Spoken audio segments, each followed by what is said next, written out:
In this tutorial, we will show you the step-by-step process of viewing and reading OST files using the BitRecover free OST viewer.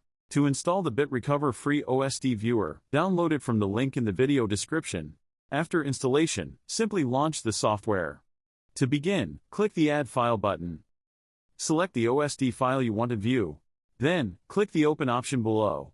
A panel showing the entire structure of OST file will appear on the left. Click on any of the folders to preview its contents.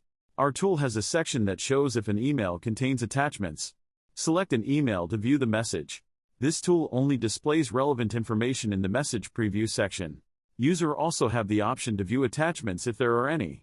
And that's it for this video. Thank you for watching.